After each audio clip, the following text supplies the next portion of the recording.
I watched as my boyfriend moved to and fro in McDonald's, expecting the order to have been up. I couldn't be more annoyed, but I had to keep it within me because we were outdoors. I had just caught him cheating, and the next thing he thought was going to be the best option for apology was McDonald's. It was true that I loved McDonald's, but to a certain level, which clearly didn't include forgiveness for cheating. I decided to be silent and just watch as he went about his little drama. After a few minutes, he dropped a tray of fries in front of me and stared at me with puppy eyes. I stared back at him blankly, not wanting to make any conversation or keep one. I pushed the tray further from myself and towards him, which caught him by surprise because there was one thing I couldn't reject, and it was McDonald's. I already said I was sorry. What else can I do? I told you I didn't know how it happened, and I really can't explain. I'm sorry, Grace, he said. I waited till he was done with speaking before standing up to leave. I was scared I was going to do something that I was going to regret later, and leaving was the best option to prevent such a situation. Sit back down. He pushed me back to the chair after getting up to stop me from leaving. I looked at him in shock at what had just happened and expected him to apologize. When he didn't, I stood up again and he repeated the same thing. I decided to still remain calm, especially with the number of eyes that were already staring at us and waiting for the next thing that was going to happen, so that they could blame someone and carry our faces on the internet.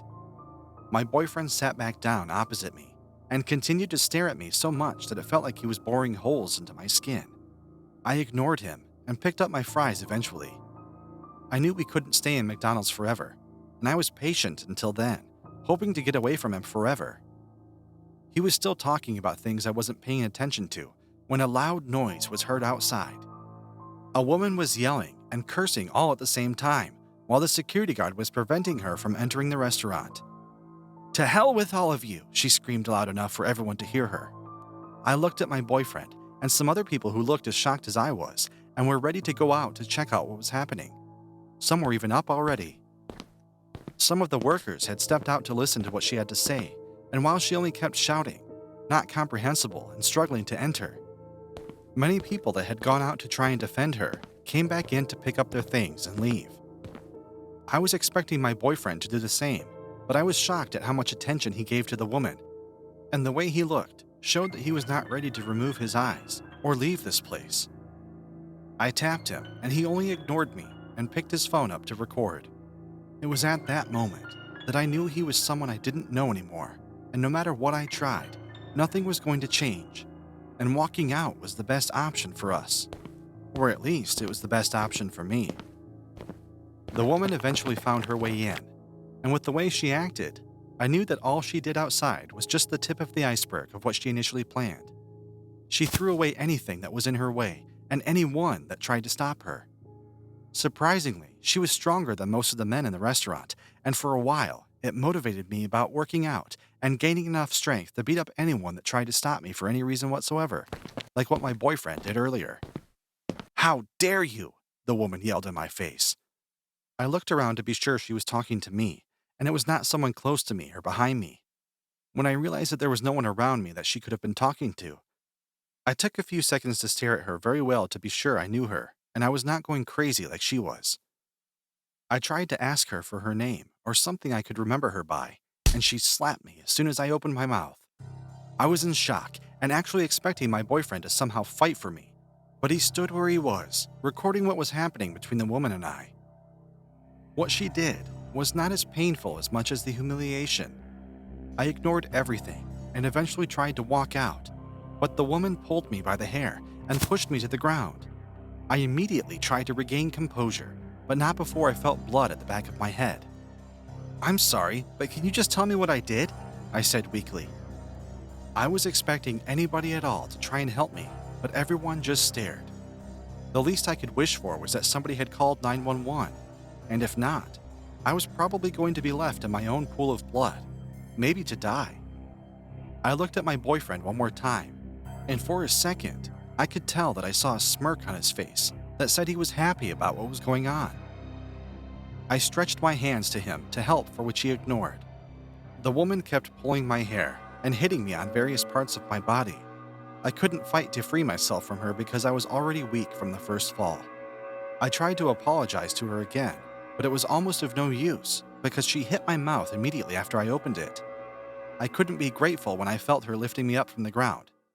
I didn't know if she was the one who decided that what she did was enough, or someone came to my rescue, but either way, I couldn't be happier, especially because I already said my last prayers and wished everything well for certain people. "Stay away from Raymond," the woman yelled at me as she was being dragged out of the restaurant.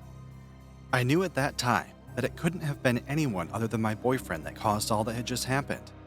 Could I blame him? I couldn't utter a word. I loved him too much.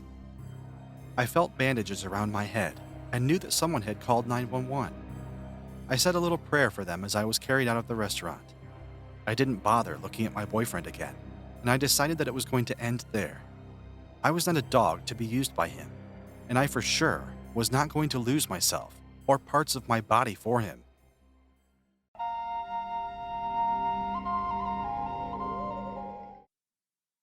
Jake and I were so excited about the prospect of going away for the weekend that we didn't stop to look up where it was that we were going. Only that we knew no matter where we went, as long as I wasn't pushing myself to my limits, working my ass off, and he wasn't glued to his laptop trying to convince clients to trust him or listen to them make ludicrous requests. The weekend could not come fast enough. Time always has a way of going against one's wishes, and even though I tried distracting myself with other thoughts, I could not help but keep looking at the calendar, marking the days until our vacation. When it finally came, Jake and I packed our bags, set out in the company's car that arrived earlier that day, with one of the drivers Jake said was used to carry the executives. He greeted us, opening the door to let us step in, addressing us as sir and ma'am. The drive was long. I slept off, woke up, and cradled myself on Jake's arms when it rained and got too cold. By the time we arrived at the cottage, the rain was pouring heavy. We raced to the cottage from the car, the rain beating down hard on us like droplets of rocks. The driver hauled our luggage inside.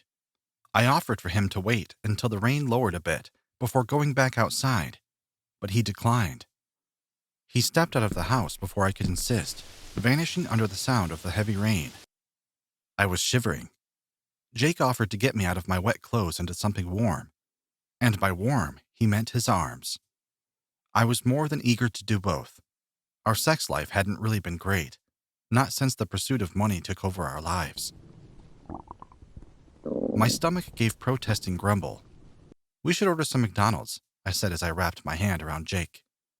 "Not sure with the weather they'll be able to get here," Jake said before pressing his lips to mine. I insisted, and we placed our orders just before Jake hauled me off the floor and my legs wrapped around him, leading me to the bedroom. Oh my God! Oh my God! And we were already slipping into sleep when the heavy pounding of our door caused us to jerk awake. Jake stared at me, just as clueless as I was about who was knocking. Maybe it's the driver, and he forgot something, or it was the delivery man. Jake pulled his shirt on and made out of the room. I followed behind him, unable to sit idly inside when the knocking came again, harder this time. Jake tried peering through the peephole. "Who's that?" I whispered behind him. He shook his head, then turned the lock to open the door. A cold chill ran through my spine now. I pulled my clothes over my body even more, covering my exposed breasts. Jake opened the door and stepped out. He stared out, but with the storm that just ended, it was impossible to see farther than a few feet ahead. "Come back inside, Jake," I told him. But instead, Jake took another step forward, craning his head to see something. I reached out to pull him inside, and that was when I saw it too. Someone, was standing just outside, beyond our line of vision. I could make out the dark shape of him, near one of the trees almost indistinguishable from it.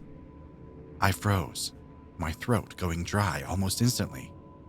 I stood frozen, staring at the figure. Jake took another step towards the image. "Jake," I called out, but Jake didn't respond. I was torn between stepping out into the cold night with him and returning inside the safety of our cottage, although I'm not sure safety is the right word to use right now. "Hold your phone and be ready to call 911, he said without peeling his gaze from the figure still motionless behind the tree. I didn't obey. I couldn't turn my eyes away from this door right now to go back inside and retrieve my phone. I needed to see, needed to know what stood there. It happened so fast. It was like a blur of actions taking me by surprise. Jake barely stood a chance as something pierced into his right shoulder. His pain-ridden scream escaped as he clutched the arrow sticking out of his shoulder. "Jake!" I screamed, but cowered with fear to step out. Jake pushed himself from the ground. His eyes met mine as he screamed at me to run. I stared at him for a long second, my brain searching through every single cell for a solution, but paused, contemplating between racing towards Jake, where the blood was now oozing out of his shoulder, his face contorted in pain. I still remained frozen, still trying to decide if I should help my husband or to flee for my life. That decision was made for me. An arrow pierced through his head, tearing through his skull. I gasped an inaudible gasp. My hand flew to my mouth, but it seemed I was incapable of sounds, just as I was incapable of movement. My gaze turned to the figure. It was a man.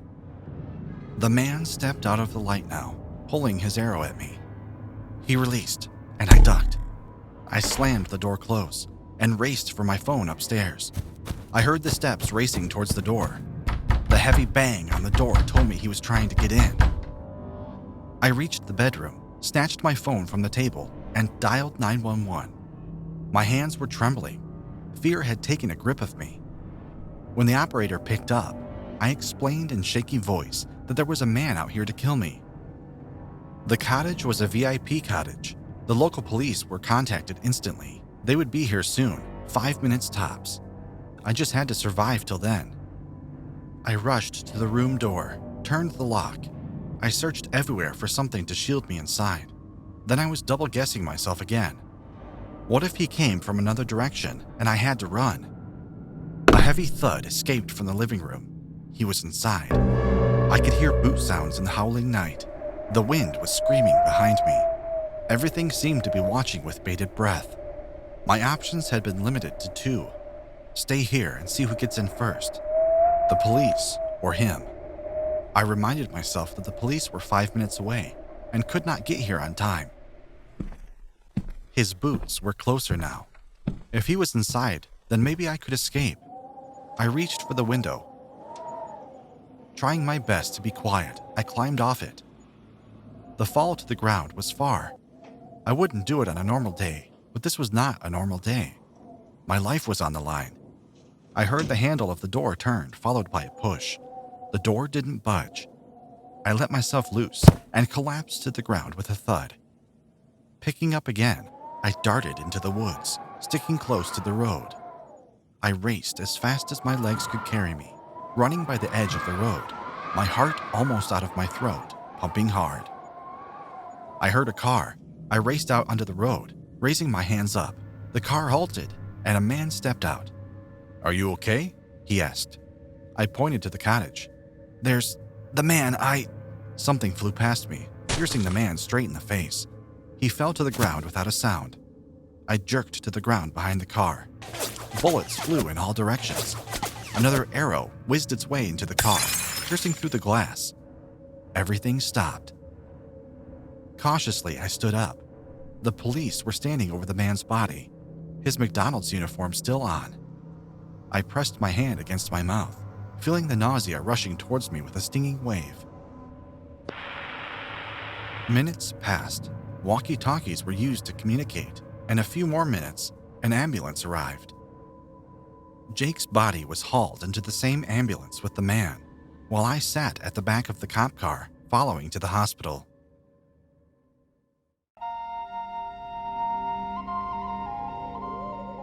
I waved at my mom as she drove down the street. I wasn't the type who enjoyed staying away from my family so much, especially because I had not seen them for a while because of college. She had a meeting that was going to last about 4 days outside the country, and she had to be there compulsorily. I hoped that she was going to turn around, saying it was canceled or something like that, but I just knew it was almost impossible. No siblings or dad. I had the house to myself for 4 days. The thought of inviting friends crossed my mind, but there was no point to it. Most of the friends I had lived far away, and I could just as well enjoy the feeling of being alone at home. I plugged in my headphones and slept almost instantly, only to wake up 3 hours later with my stomach acting all sorts of drama for me. I walked into the kitchen to get something to eat, but most of the things in the freezer didn't interest me. I ordered from McDonald's, hoping that it was going to satisfy me somehow. "Your order will arrive in 10 minutes. The words were displayed on my phone screen, which made me glad. I could pass 10 minutes by watching a movie or chatting with people. I checked the time continuously, but it was almost like the time was against me and decided to move as slowly as possible. I jumped up as soon as I heard the doorbell go off. I dropped my phone on the bed, rushed to the door, and opened it immediately.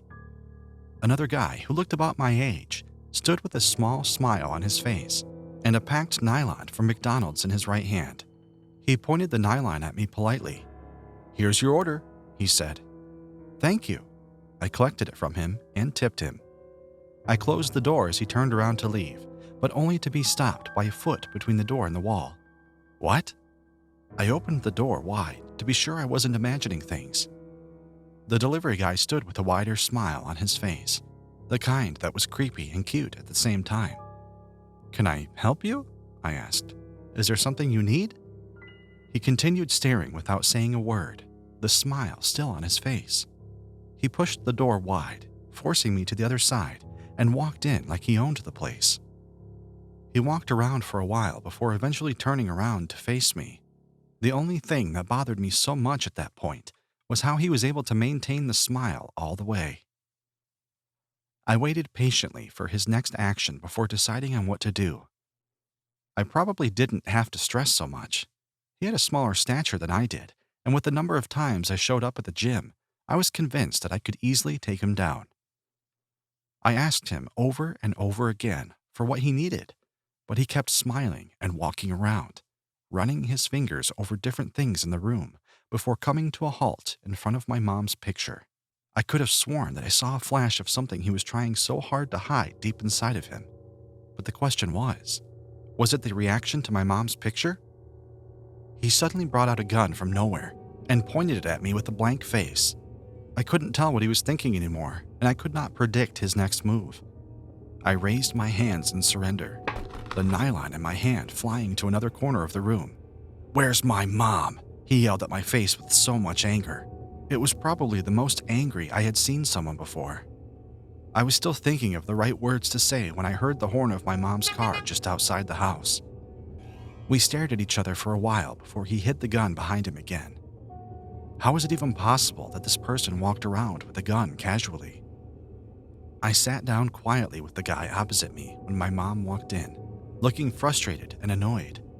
She noticed the tense atmosphere and immediately went into mom mode. She stood far away from the two of us while dialing something on her phone.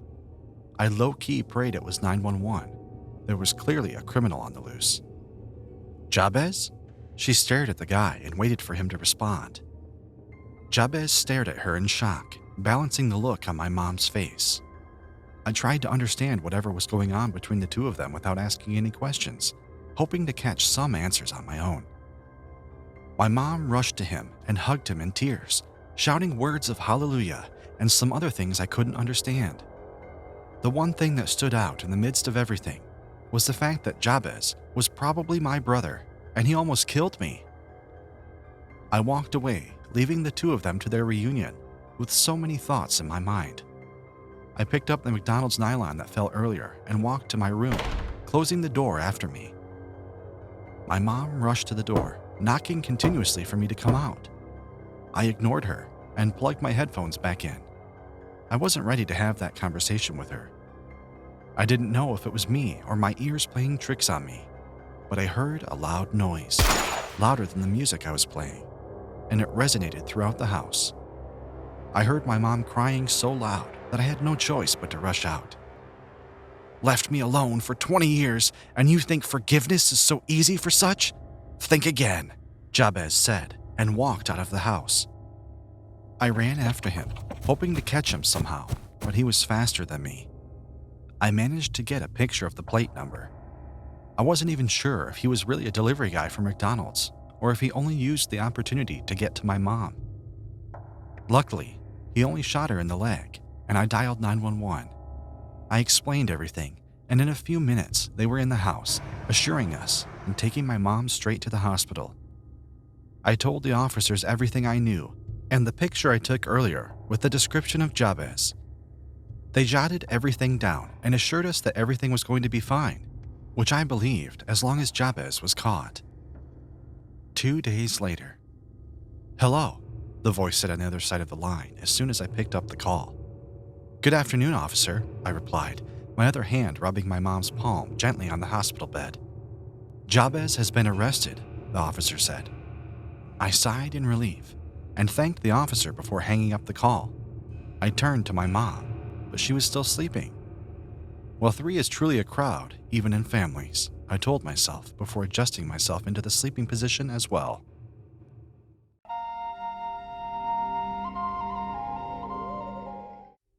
If my stories reached you, it's too late for me. I've accepted my fate, and I can hold my hands up high in the knowledge that I probably deserve everything that's coming my way. I, like you, have secrets. Secrets that keep me awake at night, living out scenarios where my nearest and dearest discover them and recoil in horror. Like a lot of 20-somethings, I spend far too much time on the internet, mindlessly going from website to website, clicking link after link until I'm lost amongst the IP-hidden darker websites that people warn you to stay away from. I have a secret laptop. Bought it secondhand from a PC fair. Never entered any of my real details on it. Never purchased anything on it with an account that's attached to the real me, and only use it in the dead of night when I want to visit sites that gravitate towards more illegal activities. I love to scroll through the marketplaces and see what people try to sell on the dark web. You wouldn't believe the kind of things I've come across. I've seen more adverts for than you'd believe. Fake passports, fake pregnancy tests, forged documents, adoption opportunities, and the most interesting of all, hitmen. As soon as I saw my first advert for a hitman, my heart began to pump that little bit faster. The idea that I could talk to someone who took people's lives for a living, and one step further flirt with the idea of hiring them to remove any problems in my life. I found myself daydreaming quite often about hiring a hitman to kill one of my neighbors, so I could watch from my window at a safe distance without them knowing. 2 doors down lives a douche who lets his dog out every night and watches as the mutt leaves his mess all over my front lawn. He just watches and does nothing, leaving it for me to deal with. I wanted him gone. The excitement that thought created in me was something else. I began searching more and more for hitmen. I joined multiple message boards where people discussed hitmen, and some even claimed to be hitmen, but I don't think any of them were the real deal. You know how it is. There's only so long you can observe before you take the plunge and get your feet wet. So I posted a message on one of the boards I frequented. I requested more details from a professional killer in the area where I'm from. Didn't take long for people to start commenting. It was easy to spot the trolls, but one comment stood out. When I posted, all I gave was a vague description of where I was from. The comment left was one simple word: Richmond. Richmond is the street I live on. I thought I was being so careful, never to divulge any hint of my real life on this laptop. Yet 12 minutes after posting on that message board, someone had commented the street I live on. They were the real deal, there was no doubt about it, and they wanted me to know. Next, a notification came through. I'd received a private message from an unknown user. They invited me to a live stream and told me that if I wanted proof of their capabilities, tonight was the perfect opportunity. My mouth ran dry, and my heart palpitated so hard I swear it wanted to burst out of my chest. My hands began to shake as I typed out, "Okay," and clicked the link to the live stream. At first, the screen was blank. My reflection as I sat hunched over the laptop was the only thing staring back at me. Soon enough, the screen burst into life. I had to give it to him, he was innovative. He'd strapped a GoPro to his head, so we were getting a first-person view of whatever this guy was up to. He looked down at his hand, and he had a mini Bluetooth keyboard in his hand. He began typing. At the bottom of the live feed, his message popped up. "Are you ready for this?" A flurry of messages appeared underneath. Must not have been the only one watching. Everyone typing "yes" in eager anticipation. I was excited, still unsure of what I was about to witness. He looked forward and gave us our first real look at his surroundings.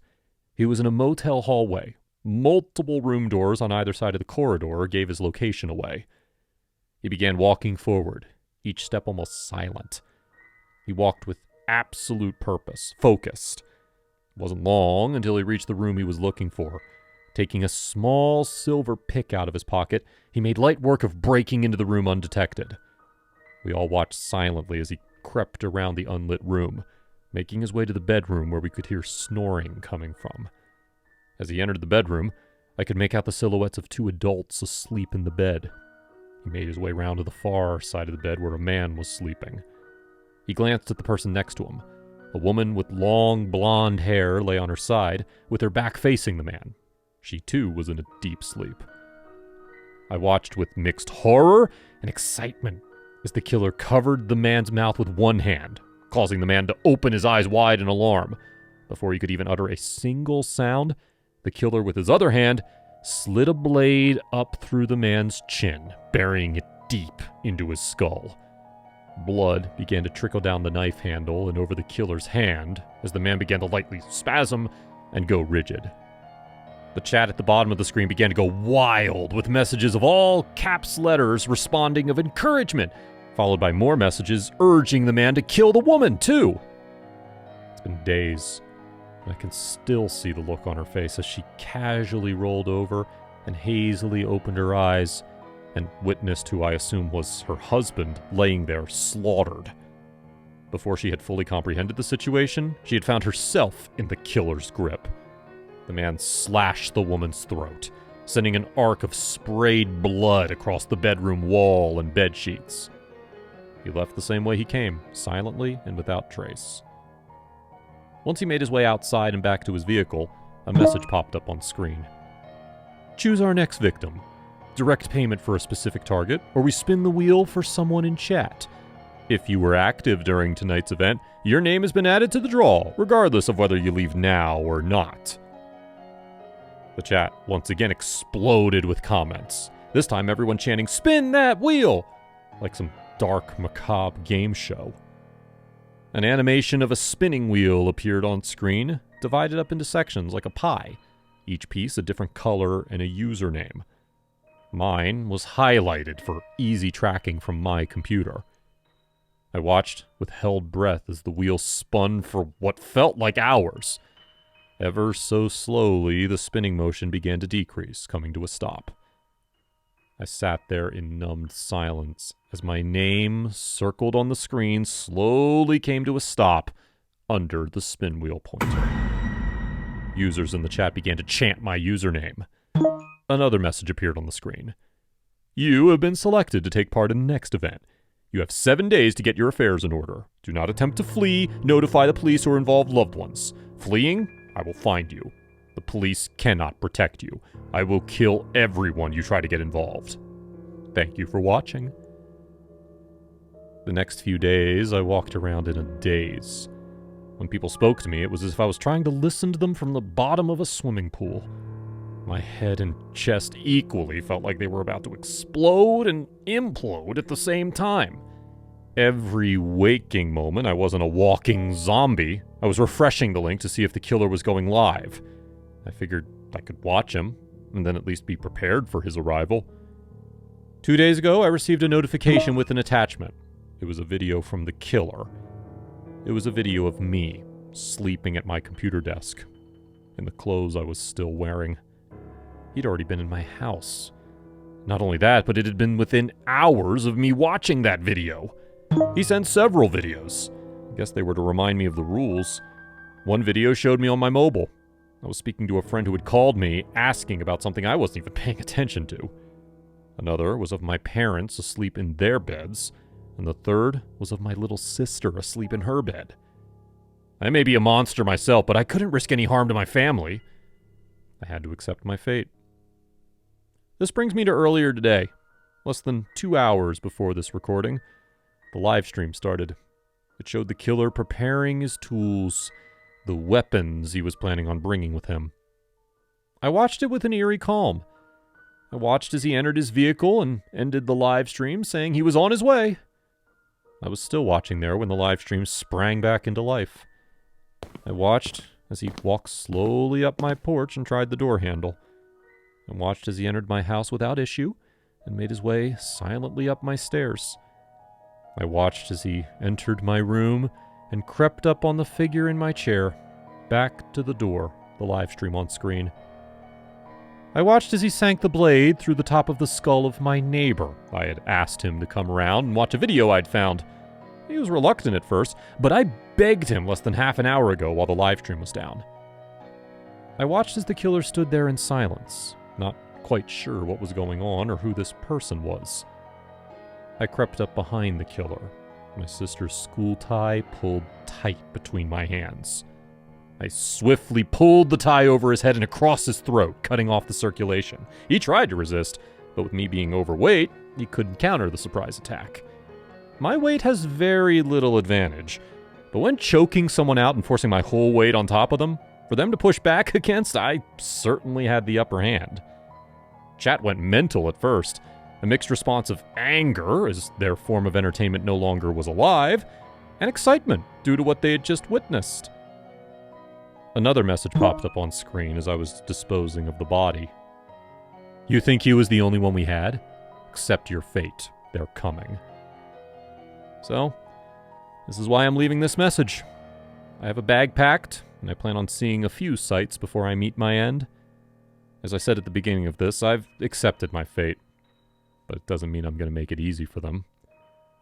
Just remember, if you ever do get bored and start searching through sites you know you shouldn't visit, actions have consequences, some greater than others.